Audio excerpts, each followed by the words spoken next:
สวัสดีพี่น้องพ้องปายเมื่อทุกคนเนาะ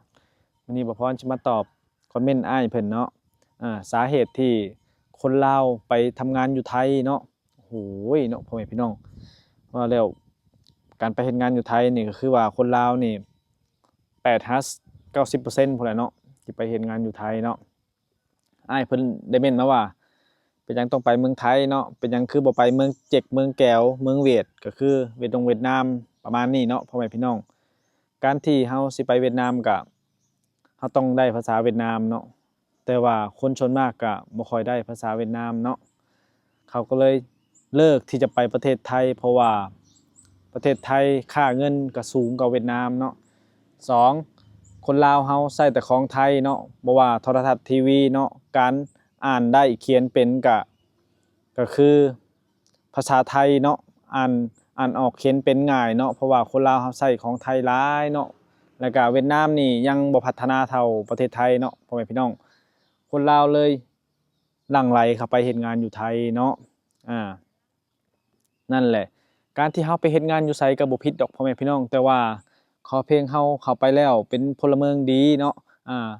บ่แข็งกระด้างบ่ใส่ร้ายป้ายสีไผแล้วก็บ่เฮ็ดความวุ่นวายให้ประเทศเพิ่นบ้านเพิ่นเดือดร้อนเนาะเข้าไปก็มีแต่ตั้งใจเฮ็ดการเฮ็ดงานเนาะหาเงินหาทองเนาะเก็บกำแล้วก็ถ้าโดนในน้องในหน้าติหรือว่านิดๆหน่อยๆเฮาก็อดเอาเนาะเพราะว่าการที่เป็นลูกน้องนี่อยู่ไสก็โดนคือกันเนาะพ่อแม่พี่น้องโดนด่าโดนว่าเป็นเรื่องปกติเนาะขึ้นอยู่กับปัจจัยหรือว่าสาเหตุที่เฮาเฮ็ดผิดเนาะพ่อแม่พี่น้องบ่แม่นว่าสิมีอคติต่อกันแบบว่าเป็นหยังคือบ่ไปเวียดนามเนาะเป็นหยังคือบ่ไปประเทศนั้นประเทศนี้เนาะคนเฮาน่ะอยู่ไสก็อยู่ได้หมดนั่นแหละพ่อแม่พี่น้องคันว่าเฮาเป็นคนดีเนาะบ่สร้างภัยบ่สร้างแบบภัยสังคมให้กับคนอยู่ใกล้เคียงเนาะมีแต่เฮ็ดงานแล้วก็ค่ำมาก็หลับนอนแล้วก็ตื่นมาก็ไปเฮ็ดงานเนาะบ่ไปสร้างความวุ่นวายให้ไผก็อยู่ได้พ่อแม่พี่น้องเอ้ยแถมยังเงินไทยนี่ในเขตเพื่อนบ้านนี่เงินไทยนี่สูงกว่าเวียดนามหลายเนาะเวียดนามยังมาค้าขายประเทศลาวเลยเนาะพ่อแม่พี่น้องนี่คือทุกวันนี้ประ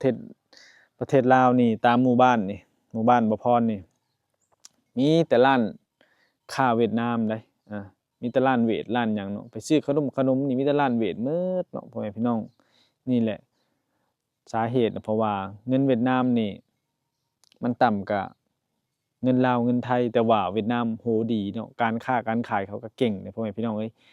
แต่ว่าก็ยังสู้ประเทศไทยบ่ได้เนาะพ่อแม่พี่น้องบางทีคนเฮานี่อยากได้อยากมีมันก็ดิ้นรนไปเบิดทุกประเทศนั่นแหละแต่ว่าเพียงแต่ว่าส่วนน้อยส่วนหลายมันแตกต่างกันเนาะคนส่วนหลายก็สิไปประเทศไทยเนาะอาจจะมีส่วนน้อยที่ไปเวียดนามก็คือเวียดนามมาค้าขายลาวเฮานี่แหละเนาะนั่นแหละพ่อแม่พี่น้องเอ้ยคือแบบคนเฮาเนาะมันก็ไปทุกที่ทุกทางแหละแบบประเทศไทยเพิ่นก็ยังไปเฮ็ดงานประเทศอื่นเนาะแต่ว่าประเทศไทยเพิ่นสิบ่เว้าบ่ว่าให้กันเนาะคนไทยเพิ่นเวลาเห็นหยังนี่ก็เพิ่นสิบ่เว้าบ่ว่าเนาะนอกจากสิเฮ็ดผิดหรือว่าเฮ็ดผิดกฎหมายเนาะนั่นแหละคนไทยเพิ่นนิสัยดีแล้วก็ใจดีเนาะเบิ่งแหมคนลาวเฮานี่ไปเฮ็ดงานอยู่ไทยเนาะนี่เรือนงามๆงิมๆนี่แม่นเบิดเลยนี่เรือน2ชั้น3ชั้นเนาะเรือนปูนก็พื้นก็ยังข้างล่างนี่ก็ไปเฮ็ดงานอยู่ไทยหมดแล้วเนาะนั่นแหละเพราะว่าถ้าเฮ็ดงานอยู่ประเทศลาวเฮามันก็มันหางานยากเนาะพ่อแม่พี่น้องแถมการซื้อการกินก็แพงเนาะคือบ่พรเว้านั่นแหละถ้าไปอยู่ไทยเด้อยู่ไทยนี่โอ้เนาะจบป. 1ป. 2ป. 3บางคนบ่ได้เรียนหนังสือเลยแต่เงินเดือน 20,000 หรือว่าหมื่นกว่าบาทก็มีเนาะนี่แหละคนไทยเพิ่นมักคนขยันเนาะขยันอดออมเป็นคนเก่งเนาะมีความรับผิดชอบต่อการต่องานนี่เพิ่นสิบ่แบ่งแยกเนาะนั่นแหละถ้าอยู่บ้านเฮานี่มันยากเนาะถึงเจ้าสิเรียนจบหยังก็อย่าถ้าเฮาสิไปสอบเข้าสอบหยังมันก็ยากเนาะบ่คืออยู่ไทยได้ขอเพียงแต่เจ้าเป็นคนขยันเนาะคนไทยเพิ่นมักให้โอกาสคนเนาะ มักสนับสนุนคนที่ด้อยโอกาสแล้วก็มีความสามารถเนาะพ่อแม่พี่น้องนั่นแหละมันก็เลยทำให้คนลาวเฮาหลั่งไปเฮ็ดงานอยู่ประเทศไทยนี่โอ้ยเนาะช่วงสงกสงกรานต์นี่เขาหลั่งมานี่เต็มบ้านเลยทุกคนเอ้ยนี่ช่วงนี้ก็สิเงียบๆเด้เนาะนั่นแหละไผสิบ่อยากไปประเทศไทยเนาะขนาดบ่พรไปยังติดอกติดใจเนาะสังคมบ้านเพิ่นบ่คือบ้านเฮาเนาะอืมบางคนก็ไปจนมีแฟนเนาะ มีทรัพย์สินมีทุกสิ่งทุกอย่างเนาะโอ้ไปพ้อคนดีคนไทยเพิ่นผู้ใดเพิ่นฮักก็ฮักเนาะนั่นแหละพ่อแม่พี่น้องเอ้ยแต่เว้าคือเว้าแหละคนเรามันก็มีดีมีชั่วเป็นเรื่องปกติเนาะแต่ว่าคนใดบ่ดีเราก็บ่ต้องไปสนใจเนาะเราสนใจแต่เรื่องดีๆเนาะบ่ว่าสิเป็นข่าวหยังก็แล้วแต่เด้บ่พรนี่บ่พรสิเบิ่งแต่เรื่องดีๆเนาะถ้าเรื่องแบบที่บ่ดีบ่พรเบิ่งไปแล้วบ่พรก็ปล่อยผ่านนะบ่พรบ่ได้แบบว่าเนาะไปสนใจเนาะคนเฮาเกลียดชังกันเป็นเรื่องปกติเนาะนั่นแหละบ่มีประเทศใดที่บ่ชังกันเนาะพ่อแม่พี่น้องมันก็สิเป็นกลุ่มเล็กๆน้อยๆเนาะส่วนคนที่เขามีวุฒิภาวะน่ะเขาสิบ่บ่เว้าให้คนอื่นเนาะนั่นแหละการไปเฮ็ดงานอยู่ไทยนี่ก็มันง่ายเนาะทุกคนเนาะเพราะว่ามันเป็นประเทศที่เข้าง่ายแต่ว่า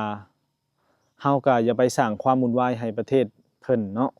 บางคนไปแล้วก็โอ๊ยเนาะอยู่ได้หลายปีก็ทำตัวแบบว่าบ่ดีใน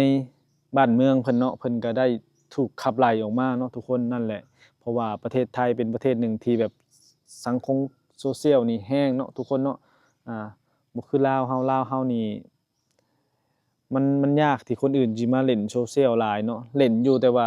มันเว้าเรื่องอินเทอร์เน็ตเนาะก็คืออยู่ไทยถ้าเฮาไปเฮ็ดผิดเฮ็ดหยังนี่เขาสิแชร์สิหยังไปไวเด้พ่อแม่พี่น้องเอ้ยคนใดที่เข้าไปเฮ็ดงานอยู่ไทยแล้วก็ตั้งอกตั้งใจเนาะหาเงินหาค่ำเนาะอย่าไปสร้างความเสียหายให้ประเทศบ้านเมืองเพิ่นเนาะ